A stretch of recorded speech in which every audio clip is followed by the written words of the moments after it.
taageeray qisaastii dilka hayti ee shalay la kafuri lamalan oo kufsin jeysida awlaadyar yamayba ku qeyb galay mas'uuliyiin ku tirsan dowlad goboleedka koonfur galbeed oo koreeyta la taliyaha madaxweynaha dhinaca hanraabta maamulka gobolka Baay kan degmada Baydhabo iyo ururada qeybasho shirduwanga banaanbaxyaalkun yamayba iyo wadadeena borar iyo ku qoriyeenga hadallo iyo unkumaha nagaayeen dowlad goboleedka koonfur galbeed sida cadaalad iyo marsiyeena dambiilayaalkii kufsiga jeysadii sidaas haato banaanbaxyaalka yamayba iyo dareeraha kamarena jididka ka yaala magaalada Baydhabo maybaan wujisho ku dareemay farxad sida cadaalad la marsi dambiilayaalkii kufsiga jeysadii unku horeyntii haano kumida dhalinyaradii iyo dadkii kale ee banaanbaxay yamayba iyo ku hadaleena dareen shoogeeka gudoomiyaha ururka haweenka gobolka Baay maamul Muraayo Mader iyo gudoomiyaha ururka haweenka degmada Baydhabo Xaawo Sokor yamayba dhinisho sheegayna in si wada jar ee ku horjeesada falalka fooluxun iyo na bogaadi qisaastii dambiilayaalka la ka fuli ana maamulkii madaxweynaha ka sareeyay oo go'aan degdeg ku deeranka mahadnagaana waysan lana geek wala untu surugna way buuha ini maray farxadii shalay namankii la toogdi oo ma raayis wali bedilka una fadaan malka dilnay dabagal ku leeyahay dabagal ila ku hayti way fadaan ini ma raayis reer koonfur galbeed gaaraan reer gobolka Baay isag may buu gacmo saaysataan walaagas walay noocaas la ka sheegay talaabo sharci tan ee ku yeelka gaado doona waysan lana gacmo saaysada wal adduunka hor ku dhiina magal kufsaa hor maaragna magal ayaal kufsaa hor maaragna walaagas way ku dambooyay wal magaalada ay kala sugan oo meel raayis meel amni ku noqon shaqay lahaay masaakin doon ku badan lahaayeen oo walaasnay faafiyo hay diinta una tan kala ma diin gaal u diin muslim ma inay una diinta gaal hor jeesanaan una dad islaamiyana dad waliba ma raay wadan soo dad ma raayis kaniisadan ka dhisnaa muslimadu ma raayis qaaliga taana ma ogolina inay Assalamu alaykum warahmatullahi ta'ala wa barakatuh dhamaan shacabweynaha koonfur galbeed waliba geeka handhiska banay banaanbax la ka taageeray dilkii shalay la ka soo biyay nimankii qowmuluudka haayeen oo awlaad kufsadayeen banaanbaxaasay sidiisan argaasan waliba habahay dhamaan shacabka koonfur galbeed oo kumid ayin ardayda iskuulada dhigtaasi ganacsatadii odayaashii iyo maamulkii qaybashay shalgadiisan saas oo kale wali aan mahadnagaane dadkii shalay dilka fuli oo ay kumid ayin kusimaha madaxweynaha dawlad goboleedka koonfur galbeed ahna wasiirka wasaaradda amniga dawlad goboleedka koonfur galbeed iyo dhamaan mayla raayis maamulka qaybashay shalgadiisan wali kale aan mahadnagaane madaxweynihii dawlad goboleedka koonfur galbeed oo ku raala nagadi in la dimnimankii dhibaatadaas jeysadii dil ka soo bi saas oo kale wali jaray beledka shuuca badan oo ka furan beledka la leeyahay oo yaraan tirasiyeed 100 qof ee ka jarta oo qowmuluud walaagas ma ogolini shacabka ma ogol rabitaanka shacabka inuu ka shaqeeyno fadaana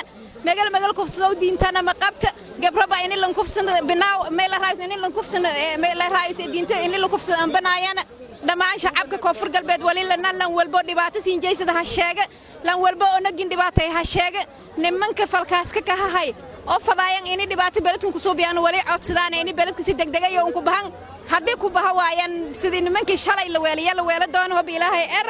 dhamaantigeeda ma tintiin banaanbaxo wali la ka taageerahay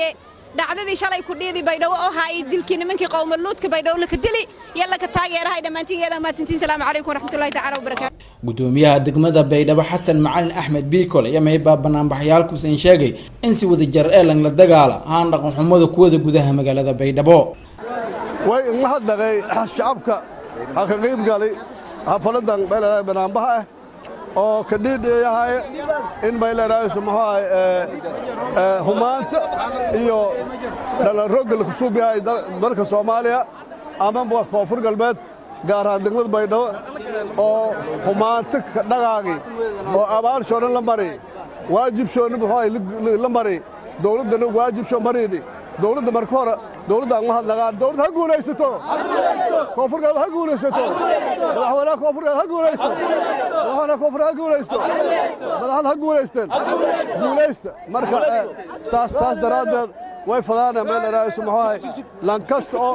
Baydhabo ku nool dhibaatada la suubi rafaadka la suubi araga haytan shalay markii la dhamaay rooba kooy ilaa ta roob wadaay nicmo ilaahay kooyti haddii uu saasa weelalahay ilaahay in aroodo lahay ka baaba lahay dhagan roganay ilaahay ka horseeni dawladda ka horseeti dadaal badan la suubi waxa way madaxweynaha guulaysto waa yaani way ka dhaqaaqay arrin muhiim ah oo dadka dalka muhiimka ka dhaqaaqay ibrishi dheerdoon lana la taliyaga madaxweynaha dhiniga haweenka Aamina Mursal iyo mayba ay sheegtay dhaqamada noocan haata oo ay meelon ku dhiyaasa diinta islaamka iyo dhaqanka suuban maanta waxa way maalin weyn waaye maalin farxadeed waaye maalin mataqaana ii sheegay ummadii koonfur galbeed ku nool degmada Baydhabo oo dhan banaanka iskugu soo baxeen waaye sababaha u soo baxday waa dareemi kartiin waxa waaye mataqaana masiibadii mataqaana maalmahan ka socotay Baydhabo iyo go'aankii dhaxalgalka ahaa go'aankii sharafta lahaa ay qaadateen culimo awdiinkeena ugu horeeyo markii ay ka doodeen isla markii waxa go'aan sharaf la sii qaatay xukuumadda mataqaana dawladda koonfur galbeed iyo muxuu ahaa sheeg amnigeeda iyo saraakiishii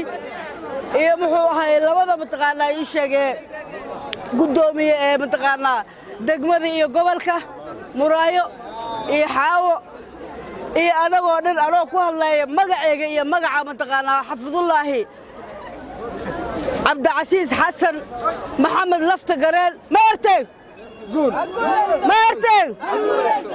waxa sharafi ah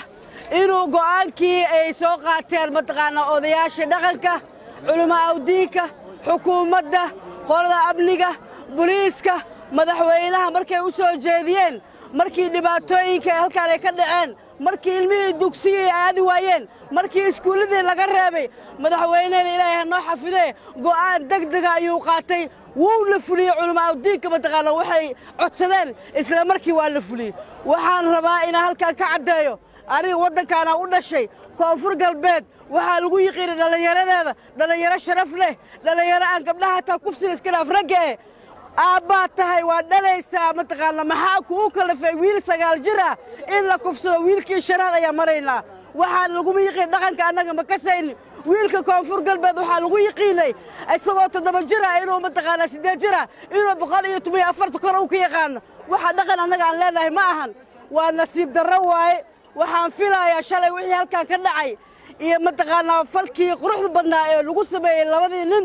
gudoomiyaha gobolka Baay Cali Wardheere Doyow yamay baadhinishay uu sideerin handhawaayay qisaastii shalay dhiidi uu soo sheegay in tiirka la jeeyo doono qofkii kufsijeysada oonay toy uma bilatun ku dhii walaa lagu horseeday shalay dadkii dambiida galeen oonay toy laga qaabay ma indigaane anta kale oonay toy damaasnaati saas lan kasta oonay toy ka gabood fala mayl raay iyaal i qofiin walwal oonay toy gabood fala oo dalkun ku dhii lan joomay waa ti shalay la suubiya antaal waajib shoo la mariye wala laga qaabe may ba sheegana dadweynaha lan alla iyo lanki ku wareelan lan alla lanki ku ogaadan arintiyada ay wal ay ka lug leeyni sheegan ha sheegan dadka oo arrimayo iska dayow may baa nimay ku digaane naftiyo halisan gelina may waa way go'aanka yaala koonfur galbeed in lanki gabood fal suubi lanki ka suubi iyaal isku dhaaf lanki bilaan ka suubi oo naad in isaas la dilo lanki bilaa may hoog in la dilo lanki iyaal farxuma in la dilo dambiidaas ay oonay toy haarantay lanki suubi may waa in la iqaabo yaa sheegan salaamu alaykum warahmatullahi wabarakatuh banaanbaxun geek Yohanes ka bixin bulshada qaybasho shilduun ee magaalada Baydhabo yamayba iyo sidiin iyo ka taageeraya in qisaastii shay la ka fuli dambiilayaal lan haysadeen kufsi ku jeeysadeen gudaha magaalada Baydhabo Faysal Cadow raadiyaha iyo telefishinka dawlad goboleedka koonfur galbeed Baydhabo